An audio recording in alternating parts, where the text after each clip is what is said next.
Namaste dear students, welcome to our video lesson. In this video, we are going to learn some different expressions like all ears, all eyes, out and out. Okay, hardly ని చాలా spoken ఇంగ్లీష్లో చాలా ఎక్కువగా use చేస్తుంటారు. వీటిని కరెక్ట్గా ఎలా use చేయటం అనేది నేర్చుకుందాం. ఫస్ట్ ఆఫ్ ఆల్ ఇయర్స్ అంటే దేన్నైనా ఆసక్తిగా వినటం, అంటే వినడానికి మనం చాలా ఆతృతగా ఉన్నాము అని చెప్పడానికి యూస్ చేసేటువంటిది be plus all years. Be అంటే am, is, are, was, were ఇలాంటివన్నీ వస్తాయి కాబట్టి వాటిని బీ అంటాం. బీ తర్వాత ఆల్ ఇయర్స్ అని యూస్ చేస్తుంటారు. Let us take couple of examples. Tell me what they have told you. Tell me what they have told you. I'm all ears. వాళ్ళు ఏం చెప్పారో నాకు చెప్పు, వాళ్ళు నీకు ఏం చెప్పారో అది నాకు చెప్పు. ఐఎమ్ ఆల్ ఇయర్స్ అంటే నేను చాలా ఆతృతగా ఉన్నాను వాళ్ళు ఏం చెప్పారో నువ్వు చెప్తే వినటానికి. Okay, I believed you when you told me that you are all ears. I believed you when you told me that you are all ears but you didn't listen anything. నువ్వు చాలా ఆసక్తిగా వింటున్నానని చెప్పినప్పుడు నేను నమ్మాను. I believed you that you are all ears but you didn't listen to me. Okay, kids in her class, we're talking about a teacher. Kids in her class were all ears when she was telling them the story, a story, whatever. అంటే kids in her class were all ears అంటే చాలా ఆసక్తిగా, చాలా ఆతృతగా ఉంటారు. while she was telling a story, while she was telling them a story. Okay, ఇలా మనం all ఇయర్స్ని use చేస్తాం అంటే ఆతృతగా చూడటం. అలాంటి ఎక్స్ప్రెషన్ మరొకటి ఏంటంటే ఆల్ ఐస్. ఈ మధ్యన ఏదో సినిమాలో వెబ్ సిరీస్లో కూడా నేను ఐఎమ్ ఆల్ ఐస్ అన్నమాట విన్నాం. ఆల్ ఐస్ అంటే అది ఆల్ ఇయర్స్ అన్నప్పుడు ఆసక్తిగా చూడటం అయినప్పుడు ఆల్ ఐస్ అంటే ఆసక్తిగా చూడటం, అది వినటం, ఇది చూడటం. That's all. We were all ice when the hero was entering the hall. We were all eyes, ఆసక్తిగా చూస్తున్నాము. We were all eyes when the hero was entering the hall. హాల్లోకి అతను వస్తున్నప్పుడు మేము చాలా ఆతృతగా, ఆసక్తిగా ఒళ్ళంతా కళ్ళు చేసుకొని చూసాము. All eyes are on the Prime Minister to see how he will accept, how he will respond to the challenge. All eyes are on the Prime Minister. ఏదో ఒకటి జరిగింది, ప్రైమ్ మినిస్టర్ మీద అందరు చూపు ఉంది, టీవీలోనూ దేంట్లోనూ. All eyes are on the prime minister to see how he will respond to the challenge. ఆ ఛాలెంజ్కి ఆయన ఎలా రెస్పాండ్ అవుతారు దానిపైన అందరి కళ్ళు ఆసక్తిగా ఆయన్నే గమనిస్తున్నాయి. ఈ ఆల్ ఇయర్స్, ఆల్ ఐస్ అంటే ఇలా ఉంటుంది. Next, out and out. చాలాసార్లు అవుట్ అండ్ అవుట్ కామెడీ అంటే అని అంటారు. ఏంటి అవుట్ అండ్ అవుట్ కామెడీ? ఇది ఒక idiomatic expression. Out and out అంటే పూర్తిగా, సంపూర్ణంగా, కంప్లీట్లీ అని చెప్పడానికి అవుట్ అండ్ అవుట్ అని యూజ్ చేస్తుంటాం. The movie is out and out comedy. ఆ మూవీ పూర్తిగా comedy movie. The project was an out and out disaster. The project was an out and out disaster. ఏదో project undertake చేసాం, అది out and out disaster అంటే అసలు పూర్తిగా, కంప్లీట్గా out and out disaster, పూర్తిగా సర్వనాశనం ప్రాజెక్ట్. ఓకే, ఈ అవుట్ అండ్ అవుట్ లాంటిది back to back. Back to back అంటే ఒక దాని తర్వాత ఒకటి రావటం, అంటే happening one after another. Happening something, ఏదో హ్యాపెనింగ్ వన్ ఆఫ్టర్ అనదర్. దాని అలాంటప్పుడు మనం ఏం యూజ్ చేస్తామంటే ఈ బ్యాక్ టు బ్యాక్ అని యూజ్ చేస్తుంటాం.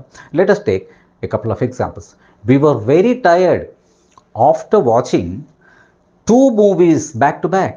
We were very tired after watching 2 movies back to back. కంటిన్యూస్గా ఒకదాని తర్వాత ఒకటి 2 సినిమాలు చూసిన తర్వాత వీ వర్ వెరీ టైర్డ్. అలసట కాకపోతే ఏమొస్తుంది? 2 మూవీస్ అంటే almost 4.5 hours. Okay, so we were tired, very tired after watching 2 movies back to back. కంటిన్యూస్గా ఒకదాని తర్వాత ఒకటి 2 సినిమాలు చూసినప్పుడు కలిసిపోయాం మేము. All the episodes, we're talking about a web సిరీస్లో ఒక 8 episodes ఉన్నాయంటే అమ్మో ఇవి ఎప్పుడో వస్తాయో, we need not wait. all the episodes will be broadcast back to back. ఒకదాని తర్వాత ఒకటి ఆటోమేటిక్గా మీకు వచ్చేస్తుంది, బ్రాడ్కాస్ట్ అయిపోతాయి వెబ్ సిరీస్లో. Okay, next, came to my mind. ఇది ఎవరో స్టూడెంట్ అడిగిన డౌట్ అండి. నాకు ఒక ఆలోచన వచ్చింది, నా బుర్రలోకి, నా మనసులోకి ఒక ఆలోచన వచ్చింది. ఓకే, అని చెప్పడానికి ఇంగ్లీష్లో ఎలా చెప్తామంటే నిజానికి కేమ్ టు మైండ్ అనేటటువంటి ఎక్స్ప్రెషన్ ఉంది. while we were discussing several ideas came to my mind అని కూడా చెప్పొచ్చు. while we were discussing దేని గురించో మాట్లాడుతున్నప్పుడు several ideas came to my mind. ఎన్నో ఐడియాలు నా బుర్రలోకి తట్టాయి, నా బుర్రలోకి తోచాయి, నా బుర్రలోకి ఆలోచన వచ్చింది. ఇలాంటప్పుడు కేమ్ టు మైండ్ని యూస్ చేస్తూ ఉంటాం. What would you like to have for dinner? A husband asks, what would you like to have డిన్నర్కి ఏమి ప్రిపేర్ చేయబోతున్నావు? Like to have, like to prepare, ఏదో ఒకటి. ఓకే, అంటే అప్పుడు వైఫ్ ఏం చెప్తున్నారంటే, I'm not sure, nothing is really coming to mind. Nothing is really coming to mind. నా బుర్రలోకి అసలు ఏమీ రావట్లేదు, నథింగ్ ఈజ్ కమింగ్. ఇలా మనం ఈ all ice, all years, out and out, back to back, came to mind ఇలాంటివి use చేస్తాం.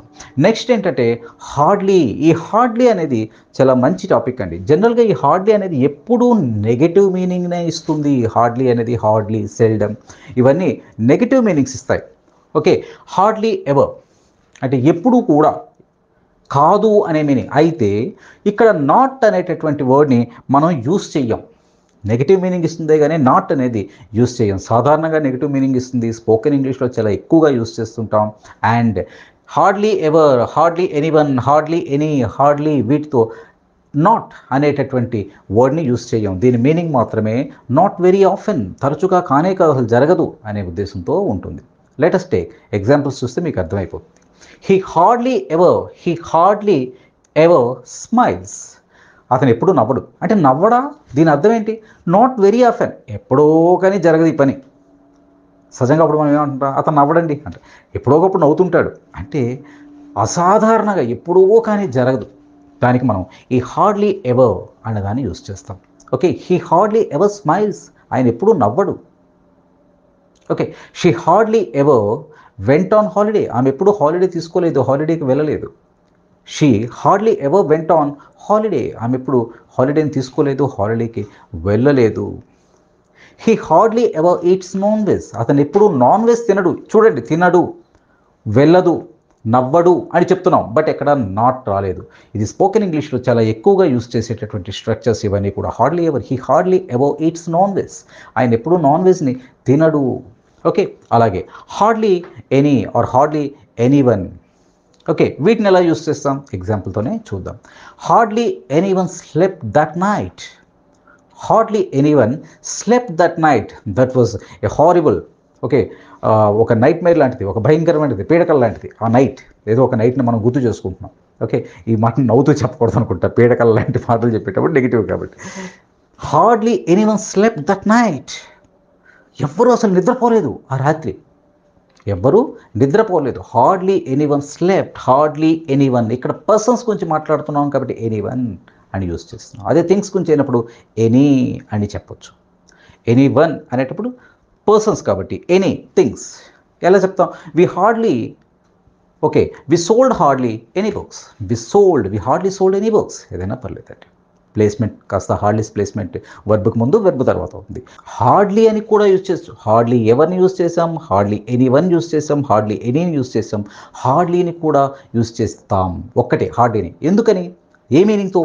ఆల్మోస్ట్ నాట్ ఎట్ ఆల్, అసలు లేదు, ఆల్మోస్ట్ నాట్ ఎట్ ఆల్ మీనింగ్తో హార్డ్లీని యూజ్ చేస్తాం. I hardly know them, I hardly know them, I have only met them once. I hardly know, ఇక్కడ దీని meaning ఏమవుతుంది? నాకు వాళ్ళ గురించి ఏమీ తెలియదండి.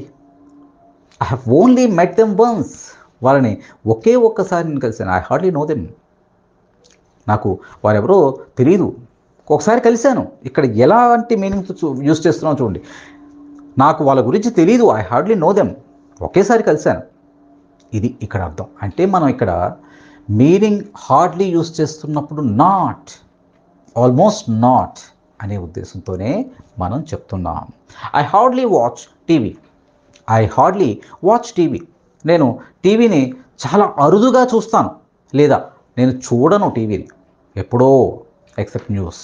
Okay, I hardly watch TV, నేను టీవీని ఎప్పుడో చూస్తాను. సో మీ స్పోకెన్ ఇంగ్లీష్లో hardly ever, hardly anyone, hardly any, hardly and came to mind, back to back, out and out, all years, all ice, ఇటువంటి ఎక్స్ప్రెషన్స్ని యూస్ చేస్తుంటే మీ లాంగ్వేజ్ అందంగా ఉంటుంది. మరో లెసన్తో వద్దాం. అంతవరకు వీటితో కొన్ని ఎగ్జాంపుల్స్ రాసుకోండి. ఎప్పుడైనా మీ సొంతంగా కొన్ని ఎగ్జాంపుల్స్ని క్రియేట్ చేస్తే ఆటోమేటిక్గా ఆ పర్టికులర్ టాపిక్ మీ బ్రెయిన్లో ఫిక్స్ అయిపోతుంది. ఓకేనా? Thank you very much my dear students. ఈ వీడియో మీకు నచ్చితే లైక్ చేయండి, షేర్ చేయండి మరియు వీడియో దిగువ సబ్స్క్రైబ్ బటన్ పై క్లిక్ చేసి సబ్స్క్రైబ్ చేయండి. మరిన్ని వీడియోలు పొందండి.